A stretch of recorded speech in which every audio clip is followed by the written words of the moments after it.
The morning sun filtered through the tall windows of Lincoln High School in Cedar Falls, Iowa, casting long shadows across the crowded hallways. Ashley Williams wheeled herself slowly through the main corridor, her backpack balanced carefully on her lap. The fluorescent lights hummed overhead, mixing with the din of lockers slamming and students laughing. She had learned to navigate these halls with her head down, avoiding eye contact. But avoidance was never enough.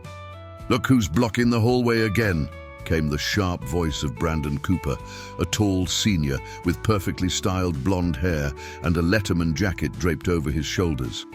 He stood with his usual crew, Madison Reed, whose designer clothes and cold smile made her the queen of their social circle. Tyler Foster, the basketball star who fed off Brandon's approval, and Emily Harrison, who giggled at every cruel comment like it was the funniest joke she'd ever heard. Ashley tightened her grip on her wheelchair's armrests, her knuckles turning white. "Excuse me," she said quietly, trying to maneuver around them. "Excuse me?" Madison mimicked, her voice dripping with mockery. "Did you guys hear something? Oh wait, it's just the charity case talking." Tyler laughed loudly, blocking Ashley's path with his foot. "Maybe she needs help. Should we push her? Oh wait, that would actually be doing something nice. And we're not that generous." The hallway had grown quieter. Students passing by averted their eyes, some scrolling through their phones, others suddenly finding their lockers fascinating. Nobody intervened, nobody ever did. Ashley felt the familiar burning sensation behind her eyes, but she refused to cry. Not here. Not in front of them. "You know what I don't understand?" Brandon crouched down to her eye level, his voice low and venomous. "Why do you even bother coming here? You're just taking up space that someone actually useful could have." Emily snapped a photo with her phone, barely hiding it. "This is going to be hilarious on my story," she whispered to Madison, who nodded approvingly. Ashley's English teacher, Mrs. Patricia Henderson, emerged from her classroom, her expression shifting from confusion to concern. "Is there a problem here?" she asked firmly, her gaze sweeping across the group. Brandon straightened up immediately, his face transforming into an innocent smile. "No problem at all, Mrs. Henderson. We were just asking Ashley if she needed help getting to class." "That's very thoughtful," Mrs. Henderson said, though her tone suggested she didn't believe a word. "But I'm sure Ashley can manage just fine. Don't you all have classes to get to?" The group dispersed reluctantly, throwing backward glances and smirks at Ashley. Mrs. Henderson approached her gently. "Are you all right, sweetheart?" she asked softly. Ashley nodded, forcing a smile. "I'm fine, thank you." But she wasn't fine. She hadn't been fine for months. The rest of the morning passed in a blur of equations and essays that Ashley couldn't focus on. During lunch, she sat alone at a corner table in the cafeteria, picking at her sandwich without really eating. The cafeteria was a cacophony of noise, trays clattering, conversations overlapping, chairs scraping against the linoleum floor. From across the room, she could see Brandon's table, where he and his friends held court like royalty. Madison was showing something on her phone, and the entire group erupted in laughter, their eyes briefly flicking toward Ashley. She knew what they were laughing at. The afternoon brought gym class, which Ashley dreaded most of all. While other students played basketball or ran laps, she was relegated to sitting on the bleachers with a worksheet about alternative physical activities. Coach Michael Roberts meant well, but his awkward attempts at inclusion only highlighted her difference.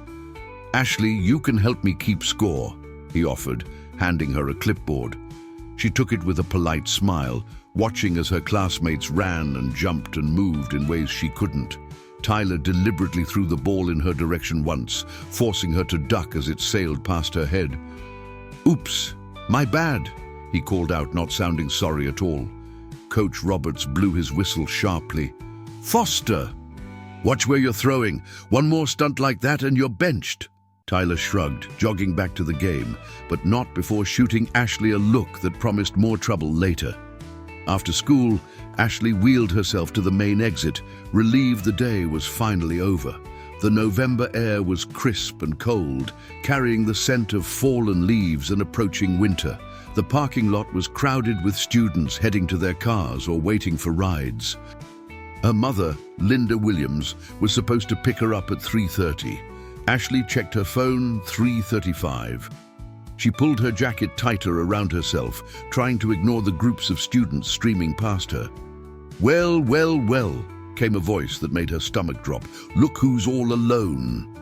Brandon, Madison, Tyler, and Emily had circled around her, their faces lit with malicious amusement.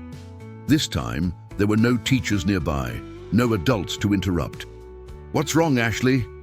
Madison asked with fake concern. "Mommy forget about you?" "She's probably relieved to have a break from the burden," Emily added, and the others laughed. Ashley's heart pounded. "Leave me alone," she said, trying to sound braver than she felt. "Or what?" Tyler stepped closer, his shadow falling over her. "What are you going to do? Roll over our feet?" Brandon pulled out his phone. "I have an idea. Let's make a video. Day in the life of Lincoln High's biggest loser. It'll go viral." "Stop it!" Ashley said louder, her voice shaking. "Just stop!" But they didn't stop. Madison grabbed one of Ashley's textbooks from her lap and held it out of reach. "Come on, come get it," she taunted. Emily knocked Ashley's backpack off her wheelchair, spilling its contents across the pavement. Pens, notebooks, and her lunch container scattered everywhere. Ashley felt tears finally breaking through. "Why are you doing this?" she asked, her voice barely above a whisper. "What did I ever do to you?" Brandon knelt down again, his expression cold. "You exist. That's enough." The words hit harder than any physical blow could have. Suddenly, a deep rumbling sound cut through the air. It started distant, then grew louder, the unmistakable roar of motorcycle engines. The group turned their heads toward the street, where 5 motorcycles were pulling into the school parking lot.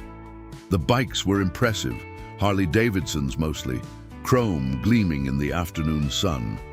The riders wore leather vests adorned with patches, their presence commanding immediate attention. The lead rider cut the engine and removed their helmet, revealing a woman in her mid-40s with steel grey hair pulled back in a ponytail and eyes that seemed to take in everything at once. This was the Authority, a figure known throughout Cedar Falls for her unwavering sense of justice. Behind her, 4 other riders dismounted. Paul Miller, a broad-shouldered man with a graying beard and gentle eyes. Jennifer Parker, tall and athletic with intricate tattoos running down both arms.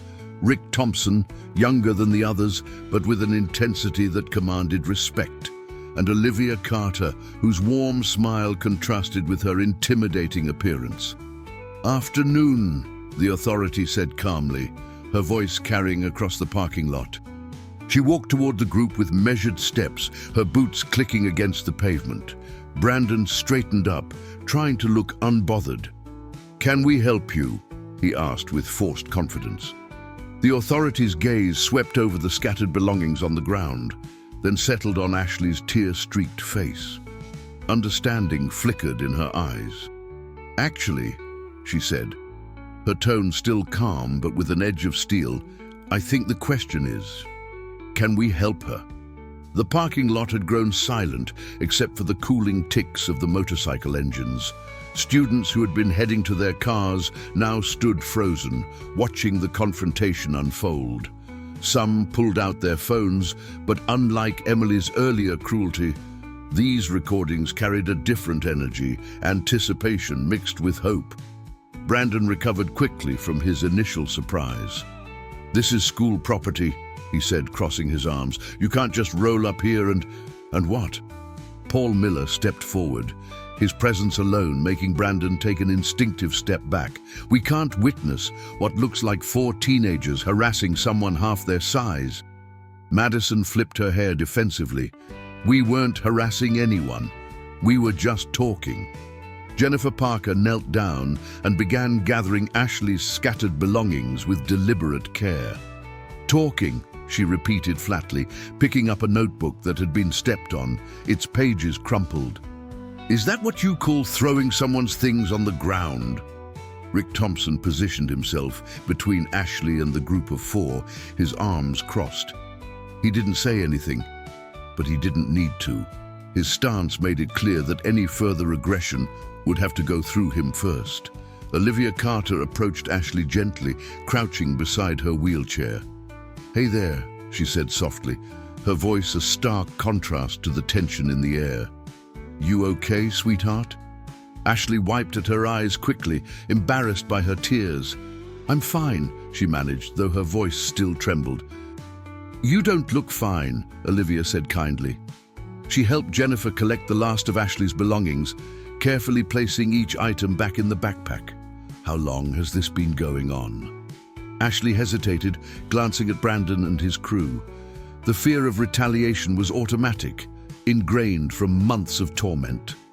But something about these strangers, their confident calm, their genuine concern, made her feel safer than she had in a long time. "A while," she admitted quietly. The authority turned back to Brandon, Madison, Tyler, and Emily. "A while," she repeated, her voice low and dangerous. "So this isn't some one-time teenage stupidity. This is a pattern. Look, lady, I don't know who you think you are." Tyler started, but the authority cut him off with a raised hand. "Let me tell you exactly who I am," she said, stepping closer. "My name is Rebecca Stone. My friends and I are part of the Iron Guard Motorcycle Club. We've been riding together for 15 years, and in that time, we've made it our business to look out for people who can't always look out for themselves." She gestured to her companions. "Paul there. He's a veteran who served 2 tours in Afghanistan. Jennifer runs a youth center downtown. Rick volunteers at the Children's Hospital every weekend. And Olivia, she teaches self-defense classes to survivors of abuse." The 4 teenagers had lost their cocky demeanor. Students in the parking lot had moved closer, forming a loose circle around the confrontation. "We heard about what's been happening at this school," Rebecca continued. "A friend of ours has a daughter who goes here. She told us about a girl in a wheelchair who gets tormented every single day and how nobody does anything about it." Mrs. Henderson had emerged from the school building, along with Principal David Armstrong, both drawn by the commotion. They approached cautiously, assessing the situation. "What's going on here?" Principal Armstrong asked, his tone official but uncertain. Rebecca turned to him. "Principal Armstrong, I presume? We're having a conversation about bullying." "I'm going to have to ask you to leave school grounds," Armstrong said, though his voice lacked conviction. "This is a matter for school administration to handle." "With all due respect, sir," Paul spoke up, his deep voice carrying authority. "It seems like school administration hasn't been handling it." Mrs. Henderson stepped forward, her face troubled. "He's right, David," she said to the principal. "I've reported incidents involving Ashley multiple times. I've sent emails, filed reports, asked for meetings." Principal Armstrong's face reddened. "Mrs. Henderson, this is hardly the time." "Actually, it's exactly the time," she interrupted, her frustration finally boiling over. "This young woman has been suffering, and we've done nothing but tell her to ignore it and hope it goes away." A car pulled into the parking lot, a modest sedan that parked near the gathering. Linda Williams stepped out, her face immediately creasing with concern when she saw the crowd around her daughter. "Ashley!" She hurried over, pushing past the onlookers. "What happened? Are you hurt?" Ashley shook her head, fresh tears flowing. "I'm okay, Mom. I'm okay." Linda's eyes swept over the scene, her daughter's tear-stained face, the scattered belongings now being returned to her backpack, the group of teenagers standing guiltily to one side, and the 5 motorcycle riders whose protective stance told its own story. "Someone tell me what happened," Linda demanded, her voice shaking with barely controlled anger. Rebecca stepped forward. "Ma'am, I'm Rebecca Stone. Your daughter was being harassed by these 4 students when we arrived. We intervened. Linda turned to Brandon, Madison, Tyler, and Emily, her expression fierce. "You," she said, pointing at each of them. "All of you. Is this true?" None of them could meet her eyes. "This is completely unacceptable." Linda turned to Principal Armstrong. "I want a formal meeting first thing Monday morning. I want statements from witnesses. I want to see what disciplinary actions you're going to take. And I want to know why my daughter has been suffering, and I'm only finding out about the extent of it now." Principal Armstrong nodded reluctantly. "Of course, Mrs. Williams, I assure you." "Your assurances mean nothing right now." Linda cut him off. She looked at Rebecca and her group. "Thank you. Thank you for being here when no one else was." Rebecca nodded. "We're going to make sure this doesn't happen again." Paul pulled a card from his wallet and handed it to Linda. "That's got our club's contact information. The Iron Guard has connections throughout this community. If Ashley ever feels unsafe, you call us, day or night." Jennifer crouched beside Ashley again. "You're stronger than you know," she said gently. "Don't let anyone convince you otherwise." Rick looked at the gathered students. "The rest of you," he called out, his voice carrying. "You all saw what was happening. Maybe you didn't participate, but you didn't help either. Silence makes you complicit. Remember that." Several students shifted uncomfortably, guilt evident on their faces. Olivia squeezed Ashley's hand one more time before standing. "We'll be around," she promised. "Cedar Falls is our home too." As the 5 riders returned to their motorcycles, the crowd parted for them. They mounted their bikes with practiced ease, engines roaring to life once more. Before pulling away, Rebecca looked back at Ashley and gave her a small nod, a gesture of solidarity, of recognition, of promise. The motorcycles rolled out of the parking lot, their rumble fading into the distance. Linda helped Ashley into their car, securing her wheelchair in the back. Before they left, she walked up to Brandon, who had been trying to slip away. "You should be ashamed of yourself," she said quietly, but every word carried weight. "I don't know what happened in your life to make you think it's okay to hurt someone who's never done anything to you, but I pray you figure it out before you become an adult who does real damage." Brandon said nothing, but his face had gone pale. As Linda drove Ashley home, neither spoke for several minutes. The late afternoon sun cast golden light across the Iowa landscape, fields stretching endlessly on either side of the road. Finally, Ashley broke the silence. "I didn't want you to know," she said softly. "I didn't want you to worry." Linda's hands tightened on the steering wheel. "Baby, I'm your mother. Worrying about you is part of the job description." She glanced at her daughter, eyes glistening. "Why didn't you tell me how bad it was?" Ashley stared out the window. "Because there's nothing you can do to fix it.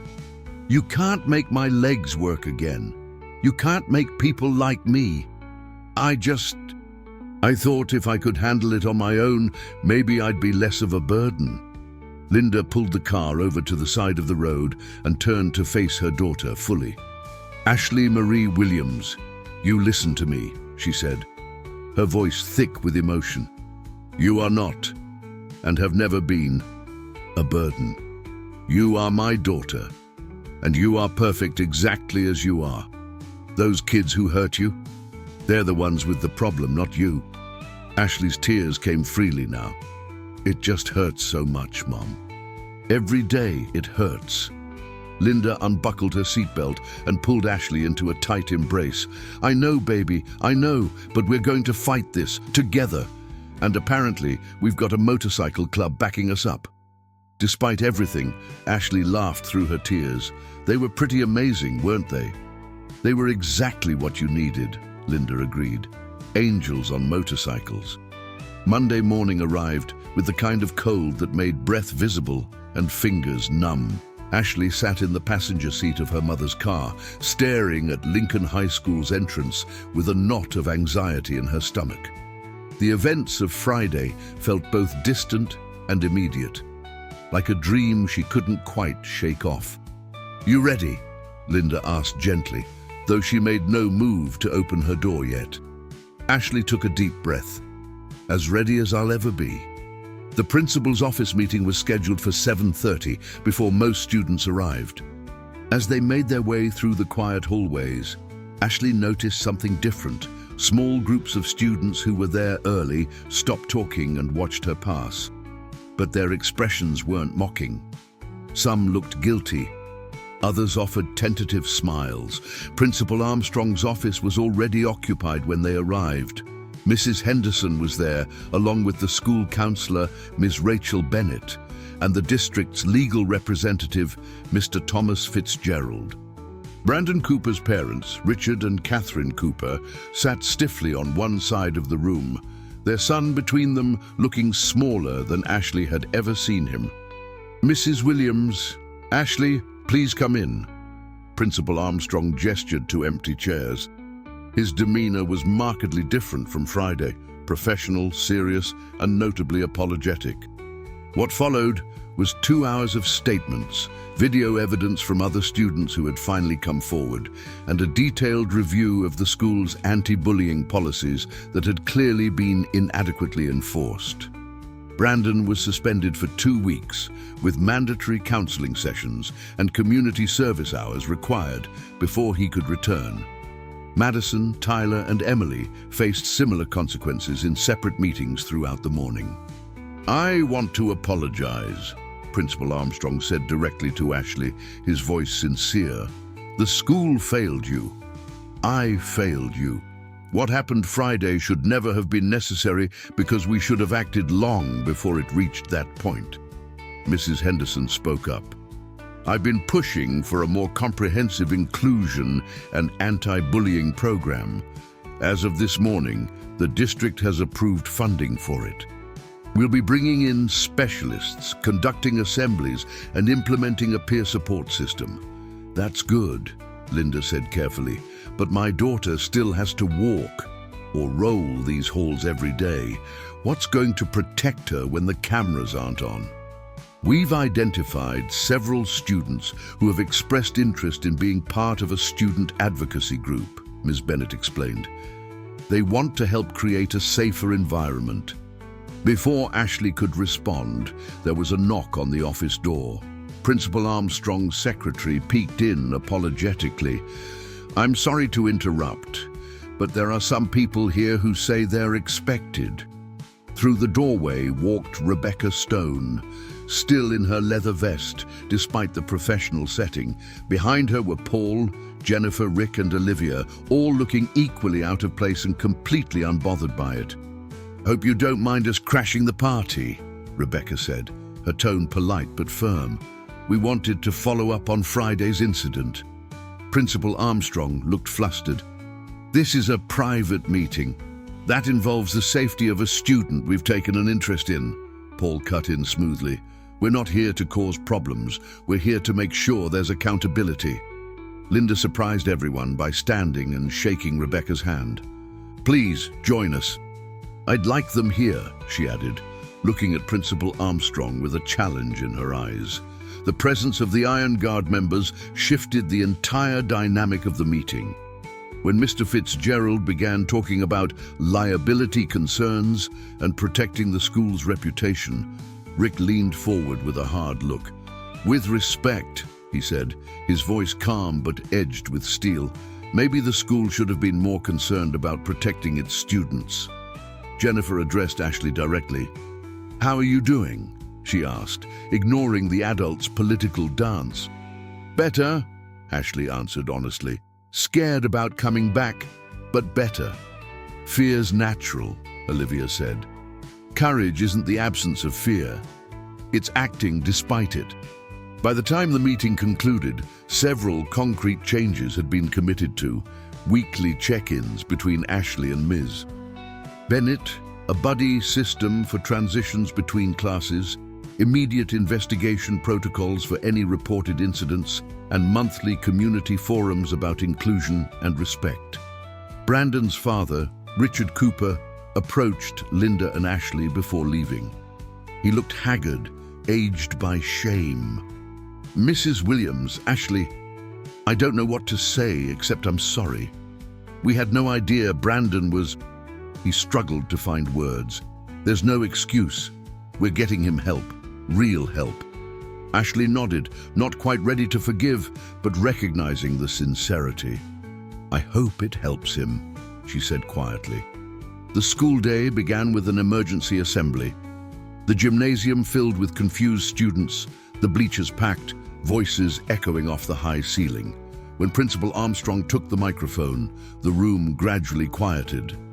This weekend, I did a lot of reflecting, he began, his voice amplified and grave.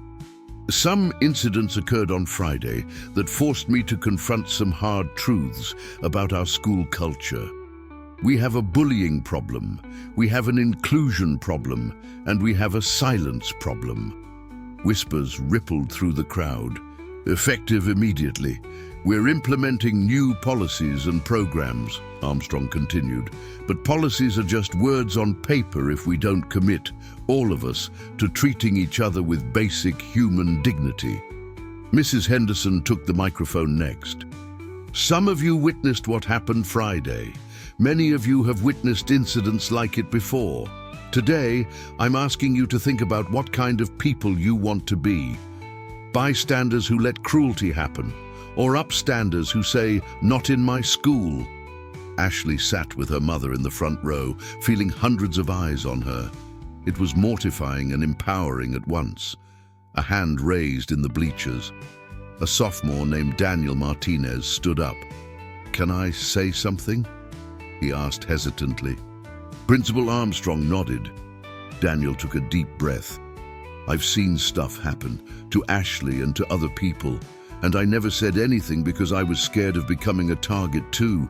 But after Friday, I realized that being scared doesn't make it okay to watch someone suffer. So I'm sorry, and I want to do better." Another student stood, a junior named Melissa Chang. "Me too, I'm sorry." Then another and another. A wave of students rising, some offering apologies, others commitments to change, a few simply standing in solidarity. Ashley felt tears sliding down her cheeks again, but these were different from Friday's tears.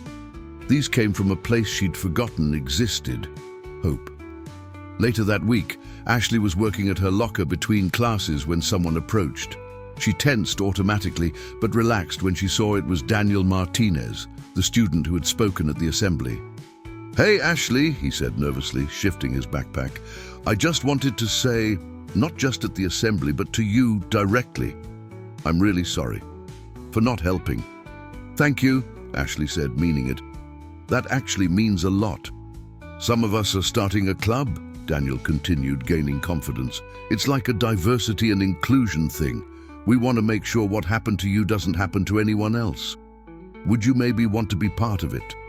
"You don't have to," he added quickly. "I know it might be weird, but we could really use your perspective." Ashley considered it. A few weeks ago, the thought of drawing more attention to herself would have been unbearable, but something had shifted. "I'll think about it," she said, and offered a small smile. "But thank you for asking." As Daniel walked away, Melissa Chang appeared. "I made you something," she said shyly, handing Ashley a small hand-painted bookmark. It had a quote on it: "Be the change you wish to see in the world." "It's beautiful," Ashley said, genuinely touched. "Thank you." Throughout the day, more students approached, not everyone, and some interactions were more awkward than others, but each one represented a small crack in the wall of isolation that had surrounded Ashley for so long. That Friday, exactly 1 week after the parking lot confrontation, Ashley heard the familiar rumble of motorcycle engines as school let out. The Iron Guard had returned, parking their bikes in the same spots as before.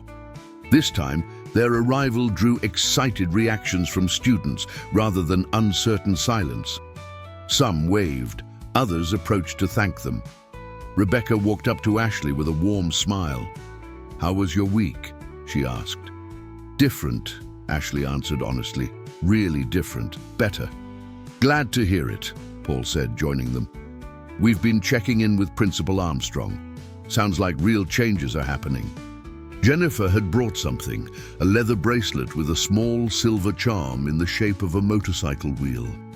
"For you," she said, helping Ashley put it on. "So you remember you've got people in your corner." Rick looked around at the students gathering. "Looks like you've got more people in your corner than you thought."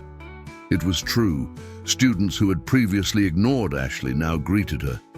The buddy system Mrs.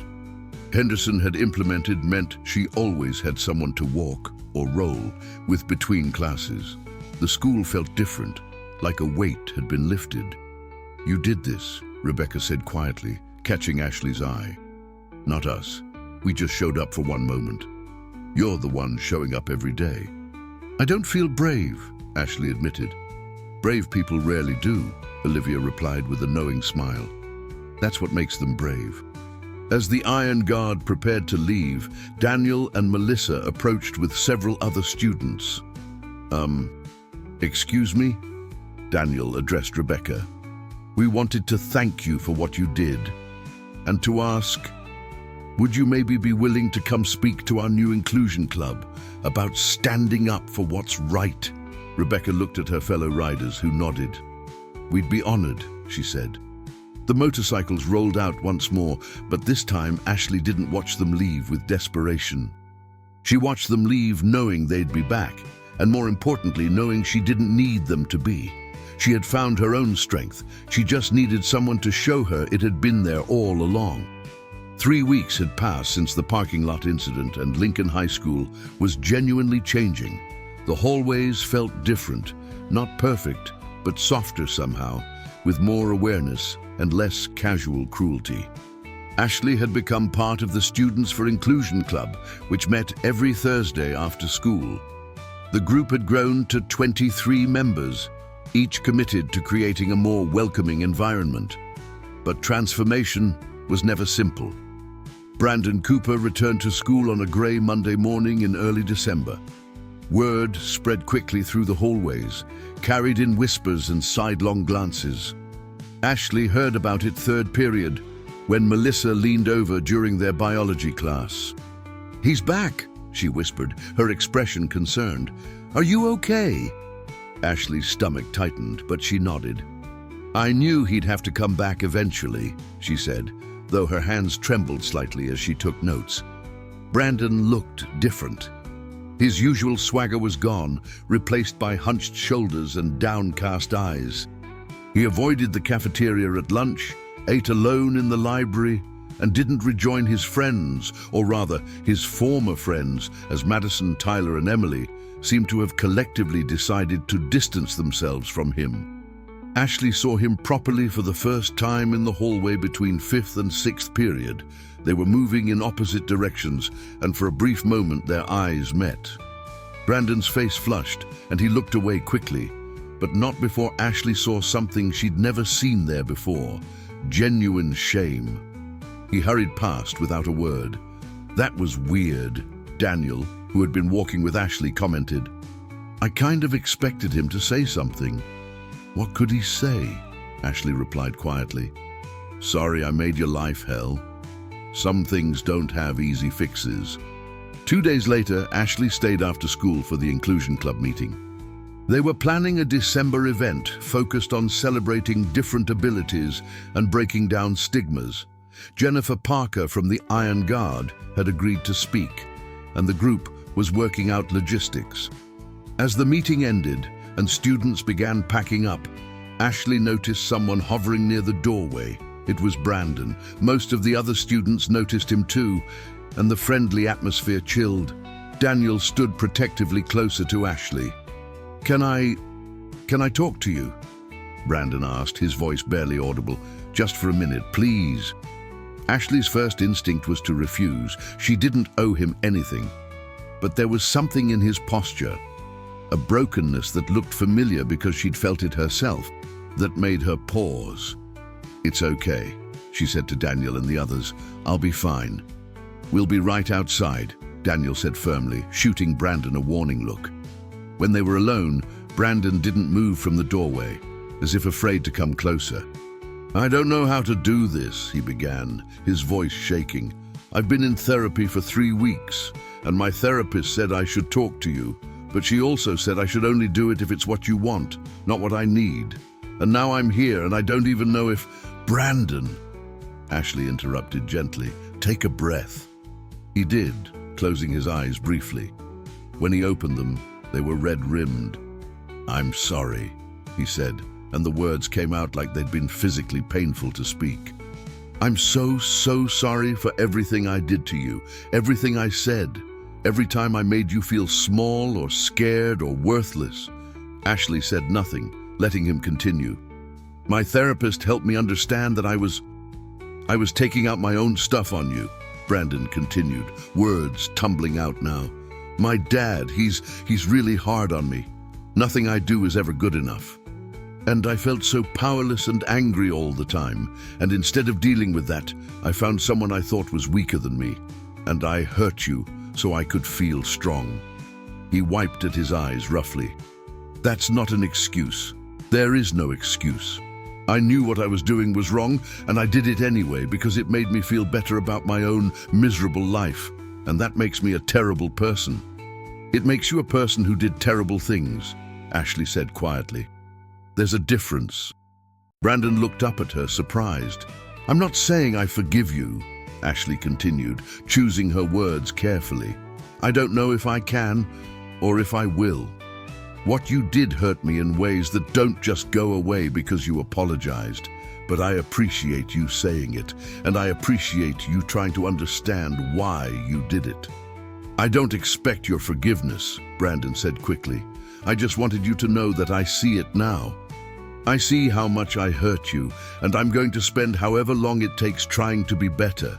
Not to make up for it, I know I can't, but because you deserved better from me. Everyone does." There was a long silence. "My therapist also wants me to ask," Brandon said hesitantly, "if there's anything I can do to help, with the inclusion club or whatever. Not to, absolve myself, but to actually contribute to fixing the kind of environment that made what I did possible." Ashley considered this. "I need to think about it," she said finally, "and I need to talk to the other club members. It's not just my decision." "Of course," Brandon nodded quickly. "Whatever you decide. Thank you for even listening to me. I know I didn't deserve it." He turned to leave, then paused. "For what it's worth, those motorcycle people, they were right about everything, and you're a lot braver than I ever was." After he left, Daniel poked his head back in. "You okay?" he asked, concerned. "Yeah," Ashley said, surprised to find it was true. "Actually, I am." The next Inclusion Club meeting brought heated debate. When Ashley brought up Brandon's offer to help, reactions were immediate and split. "Absolutely not," said Marcus Thompson, a senior who had his own history with bullying. "This club is supposed to be a safe space. How can it be safe if we let in someone who caused so much harm? But isn't the whole point of this club to promote change?" countered Melissa. "If someone's genuinely trying to change, shouldn't we support that? He doesn't get to feel better about himself by using us for his redemption arc," added Jenna Rodriguez, a junior with cerebral palsy. "We're not props in his personal growth journey." "I don't think that's what he was asking for," Ashley said slowly. "At least, it didn't feel that way to me. It felt like he was asking how to do better." Mrs. Henderson, who supervised the club, spoke up. "These are exactly the kinds of difficult conversations we need to have," she said. "Accountability and redemption aren't mutually exclusive. The question is, what does accountability look like in this situation?" The debate continued for the full hour. Eventually, they agreed on a compromise. Brandon could participate in service projects and events, but not as an official member. At least, not yet. He would have to earn trust through consistent action over time. When Ashley told him the decision, Brandon accepted it without argument. "That's more than fair," he said. "Thank you." The December celebration event arrived on a Friday evening. The gymnasium had been transformed with decorations, information booths, and a small stage for speakers. The Iron Guard showed up in force, not just the Core 5, but a dozen other club members, their motorcycles lined up impressively outside. Jennifer Parker's speech about overcoming adversity moved many to tears. Paul Miller talked about the visible and invisible scars people carry, and the importance of judging less and understanding more. Rebecca Stone closed their presentation with a simple but powerful message. "Community isn't about being perfect," she said, her voice carrying through the packed gymnasium. "It's about showing up for each other, especially when it's hard. Especially when someone's different from you. Especially when it would be easier to look away." She gestured to Ashley, who sat in the front row. This young woman had every reason to give up on her school, on her peers, on people in general. But she didn't. She's here, fighting to make things better, not just for herself, but for everyone who comes after her. That's not just brave, that's heroic. The applause was thunderous. Later, as families and students mingled over refreshments, Ashley found herself surrounded by community members thanking her, sharing their own stories, expressing hope for the future. It was overwhelming in the best way. Brandon was there too, helping set up chairs and clean up spills, working quietly without drawing attention to himself.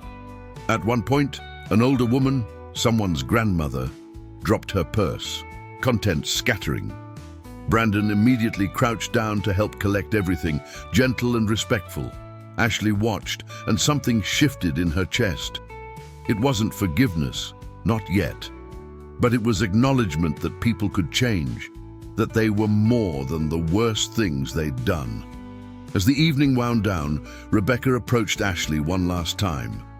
"We're proud of you," she said simply. "You've built something real here."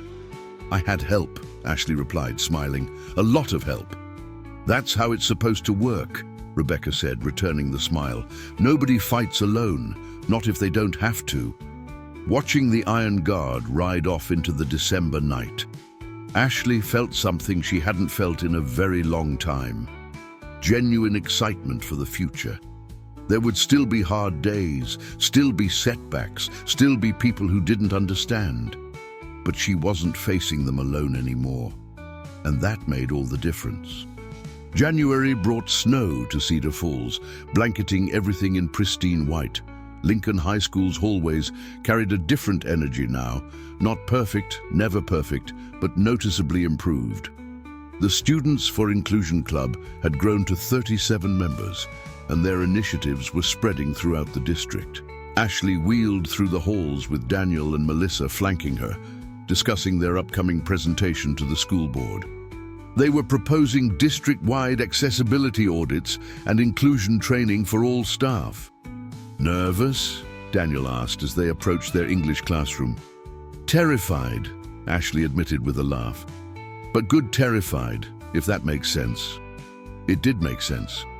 Over the past 2 months, Ashley had discovered that fear and courage could coexist, that vulnerability could be a strength rather than a weakness.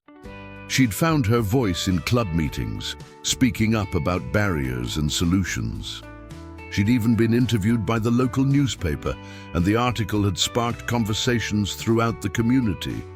Brandon Cooper had become a quiet, consistent presence. He showed up to every service project, worked harder than anyone without seeking recognition, and had begun attending Al-Anon meetings to deal with his family situation. He and Ashley weren't friends. The wounds were still too fresh for that. But they'd reached a place of mutual respect. One afternoon in late January, Ashley stayed after school to work on presentation slides. The library was mostly empty. Just her and a few other students scattered among the tables. She was so focused on her laptop that she didn't notice someone approaching until they spoke. "Ashley Williams," said a woman's voice. Ashley looked up to see a woman in her 30s with kind eyes and a professional demeanor. "Yes," she responded cautiously. "My name is Dr. Sarah Chen. the woman said, pulling out a business card. "I'm a disability rights advocate, and I work with a non-profit called Voices of Ability. I read about you in the newspaper, and I wanted to reach out." Over the next hour, Dr. Chen explained her organization's work, supporting young people with disabilities to become advocates and leaders. They offered mentorship programs, leadership training, and connections to a nationwide network. "We'd love to have you involved," Dr. Chen said. "Not because you're inspirational, though you are, but because you're effective. You've created real change in your school, and those skills could scale." Ashley felt both excited and overwhelmed. "Can I think about it?" she asked. "Of course," Dr. Chen smiled. "Take your time. But Ashley, what you've done here matters. Don't let anyone convince you otherwise." The school board presentation took place on a Tuesday evening in early February. The boardroom was packed. Students, parents, teachers, and community members filled every seat, with more standing along the walls. The Iron Guard had shown up too, Rebecca and her crew sitting in the back row in silent support.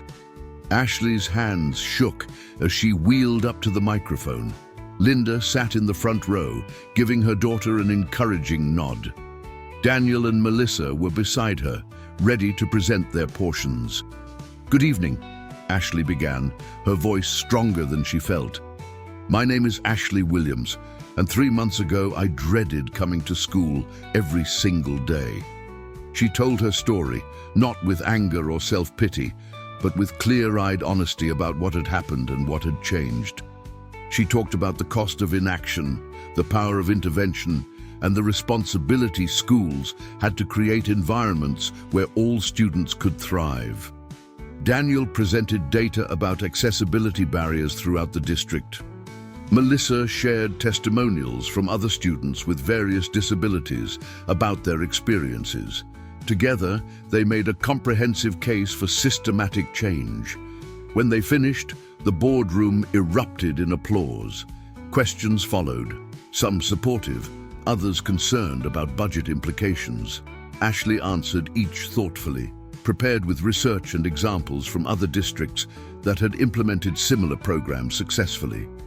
Then board member Patricia Morrison spoke up. "I want to commend you three for this presentation," she said. "It's clear, well-researched, and compelling.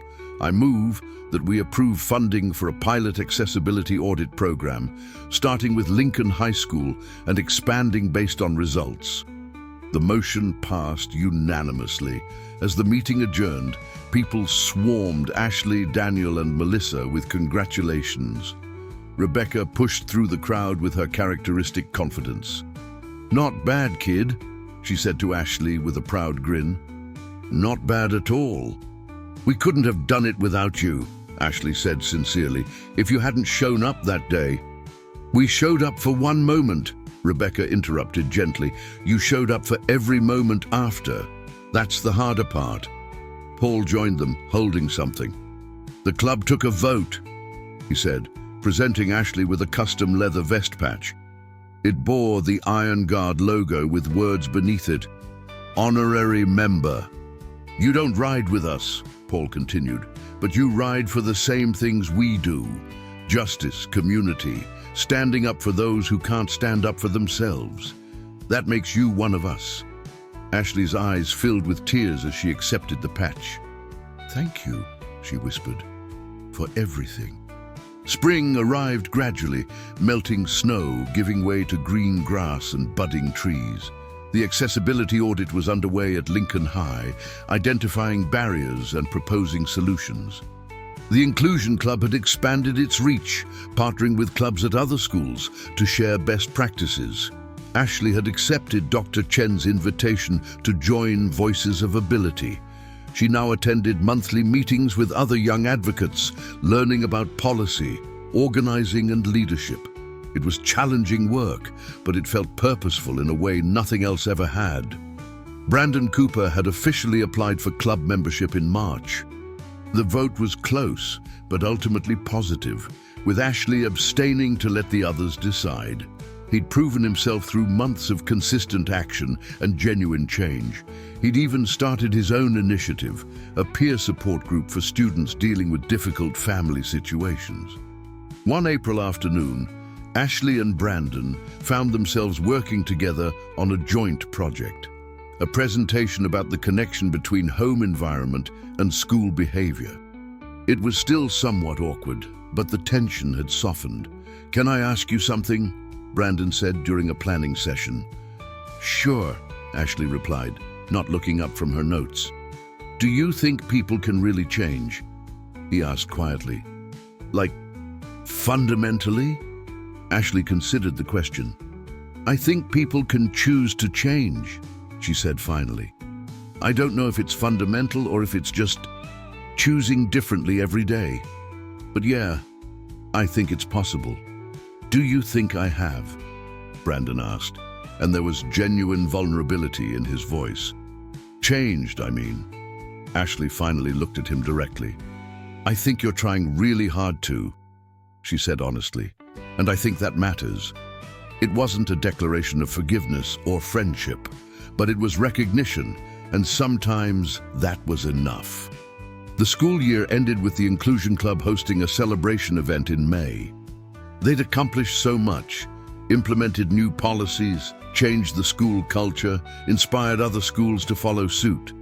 The evening featured student performances, speakers, and an awards ceremony recognizing people who had contributed to positive change. Mrs. Henderson received an award for her persistent advocacy. Daniel, Melissa, and several other students were recognized for their leadership. The Iron Guard was honored as community partners, and Ashley received the inaugural Lincoln High Courage in Action Award. Standing on the stage, looking out at the packed auditorium, Ashley thought about how much had changed since that horrible day in November. She thought about fear and courage, pain and healing, isolation and community. "I didn't want to be brave," she said into the microphone. "I just wanted to survive. But some amazing people showed me that I could do more than survive. I could help others thrive.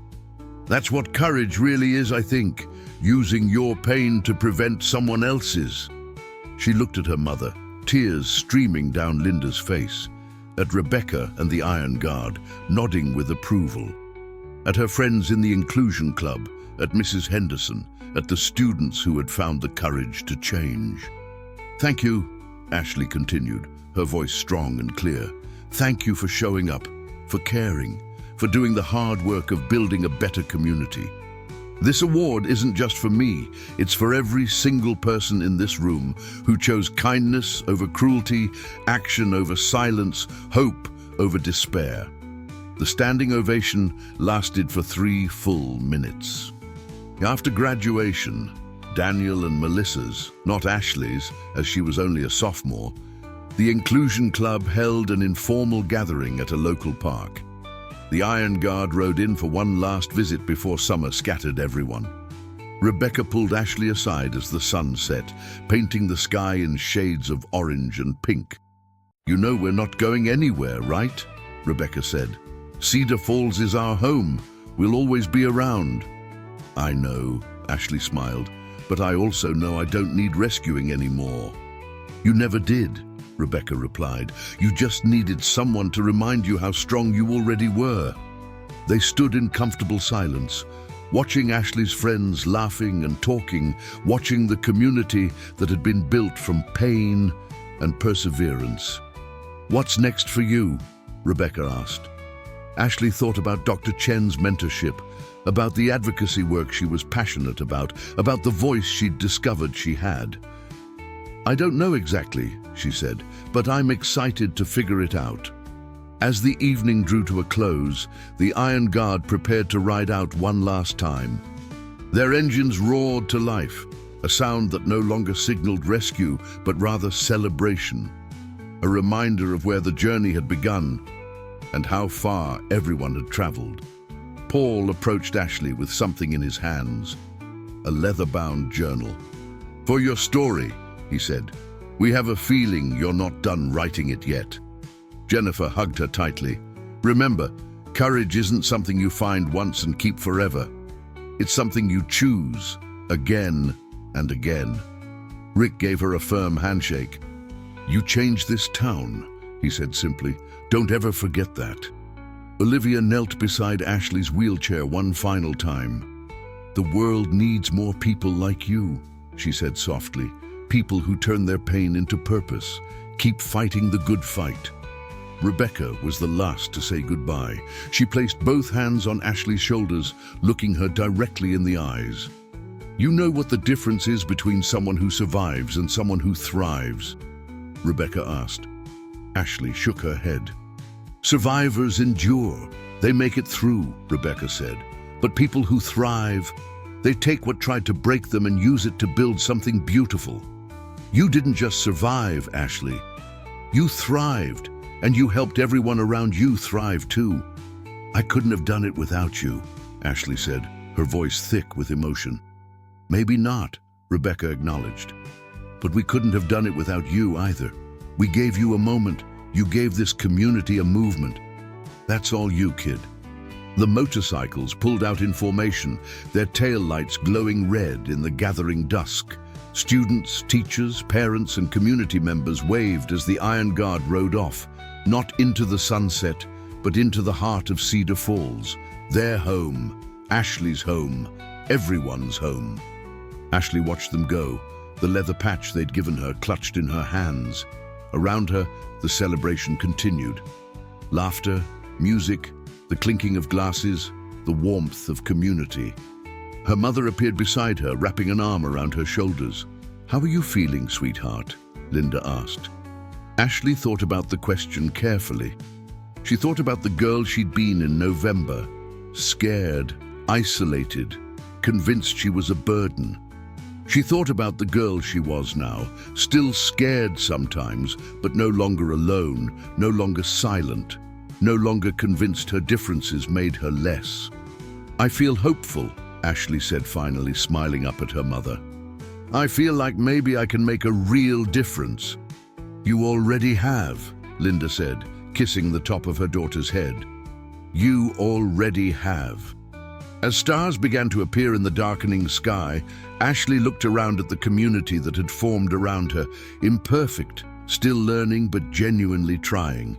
She thought about Dr. Chen's mentorship program, about the advocacy work waiting for her, about all the other students like her who needed someone to show them they weren't alone. The journey wasn't over. In many ways, it was just beginning. There would be more battles to fight, more barriers to break down, more moments when giving up seemed easier than pressing forward. But Ashley knew now that she didn't have to fight alone. She had her mother, her friends, her teachers, her community, and the memory of 5 motorcycles roaring into a parking lot when she needed them most. She had learned that strength came in many forms. Sometimes it looked like leather and motorcycles and fearless confrontation. Sometimes it looked like a teenager in a wheelchair refusing to let cruelty define her story. Sometimes it looked like a former bully choosing to do better. Sometimes it looked like students finding their voices and teachers finding their courage and parents demanding accountability. Strength was showing up. Strength was speaking truth. Strength was building bridges instead of walls. And Ashley Williams, once the target of relentless cruelty, now a recognized advocate and leader, had discovered she possessed more strength than she'd ever imagined. The celebration continued around her as night fell completely over Cedar Falls. Tomorrow would bring new challenges, new opportunities, new moments to choose courage over fear. But tonight, surrounded by community and bathed in hard-won hope, Ashley allowed herself to simply be, not a victim, not even just a survivor, but a young woman who had transformed pain into purpose and isolation into connection. She opened the leather journal Paul had given her and wrote on the first page, "This is not a story about being rescued. This is a story about learning to rescue yourself and then helping others do the same." Behind her, someone turned up the music. Laughter rang out across the park. Life, in all its messy, beautiful complexity, went on, and Ashley Williams was no longer just surviving it. She was living it, leading it, changing it. One courageous choice at a time. Summer gave way to fall, and Ashley returned to Lincoln High as a junior.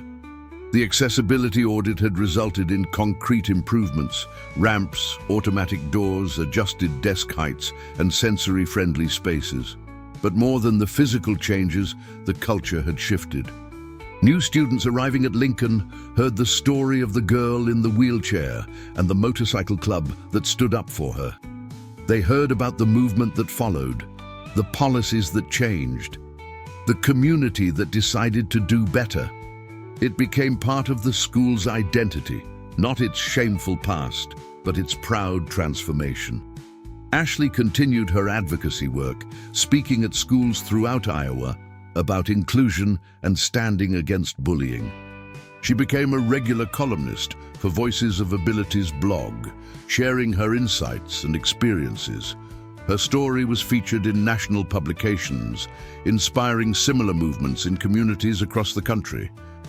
Brandon Cooper had transferred to a different school for his senior year, a mutual decision that everyone agreed was best for his continued growth and Ashley's continued healing. But before he left, he'd completed a project documenting his journey from bully to advocate, which became a resource for the peer support group he'd founded. Change wasn't linear and redemption wasn't simple, but it was possible. The Iron Guard continued their community work throughout Cedar Falls. They organized charity rides for various causes, mentored at-risk youth, and maintained their reputation as the people who showed up when it mattered. Rebecca and Ashley stayed in touch, meeting monthly for coffee to discuss advocacy strategies and life in general. Mrs. Henderson won a state teaching award for her inclusion initiatives. Daniel and Melissa, now in college, remained active in disability rights work on their respective campuses. The Students for Inclusion Club at Lincoln High continued to grow and evolve, each year bringing new energy and new ideas. Linda Williams joined the school board, determined to ensure that policy changes weren't just temporary reactions, but lasting commitments. She became a fierce advocate for all students who needed someone fighting in their corner. And Ashley. Ashley discovered that her story, the painful parts and the triumphant parts, had power. Not because it was unique, but because it was universal. Everyone at some point felt small or scared or different. Everyone needed to know they weren't alone. Everyone needed to see that change was possible. On the anniversary of that November day, when everything changed, the Iron Guard returned to Lincoln High. But this time, it wasn't an emergency intervention. It was a celebration. The school had organized a day of inclusion, workshops, speakers, activities focused on building empathy and understanding. Rebecca, Paul, Jennifer, Rick, and Olivia were guest speakers, sharing their philosophy of community protection and standing up for the vulnerable. As Ashley watched them address an auditorium full of attentive students, she felt a profound sense of gratitude, not just for their intervention that day, but for the ripples that continued to spread outward from that single moment. After their presentation, as students filed out of the auditorium, chattering excitedly, Rebecca approached Ashley with a familiar grin. "Still changing the world?" she asked.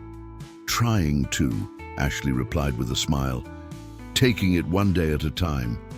"That's all any of us can do," Rebecca said. She gestured to the crowd of students, diverse in every way, interacting with ease and kindness. "Look at what you built." "We built it," Ashley corrected gently. "All of us together." "Fair enough," Rebecca conceded. "But you were the catalyst. Never forget that." As the day wound down and the Iron Guard prepared to depart once more, Ashley realized something important. She no longer needed their protection, but she would always treasure their presence. They had shown her what it meant to stand up, speak out, and create change. They had demonstrated that strength and compassion weren't opposites, but partners.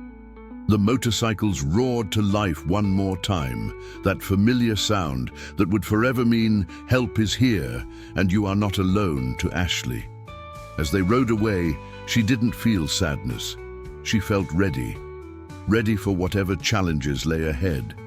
Ready to keep fighting for inclusion, accessibility, and dignity for all people. Ready to pay forward the courage that had been so freely given to her.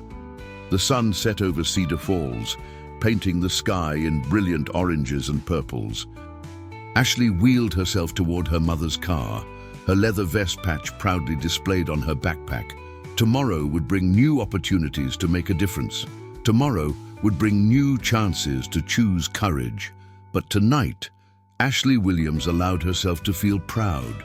Proud of how far she'd come, proud of the community she'd helped build, proud of the person she was becoming. She had been humiliated, broken down, made to feel worthless. But she had risen. She had fought back not with cruelty, but with courage, not with vengeance, but with vision. And in doing so, she had proven something vitally important, that one person standing up for what's right can change everything. The motorcycles' rumble faded into the distance, but their message remained. Stand up, speak out, protect each other. Ashley carried that message in her heart as she moved forward into her future. A future bright with possibility, rich with purpose, and built on the unshakable foundation of a community that chose love over hate, inclusion over exclusion, courage over fear. The story that began with humiliation ended with hope.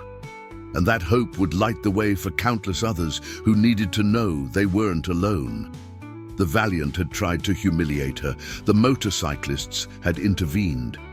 But Ashley Williams had done the hardest work of all. She had transformed herself from victim to victor, from target to advocate, from someone who survived to someone who helped others thrive. And that made all the difference. If Ashley's journey of courage and transformation resonated with you, if the message of standing up against injustice and building inclusive communities moved you, or if you believe everyone deserves dignity and respect regardless of their differences, we'd love to hear from you. Please take a moment to leave a comment below, sharing your thoughts or your own experiences with overcoming adversity. Like this video to help spread this important message of hope and courage.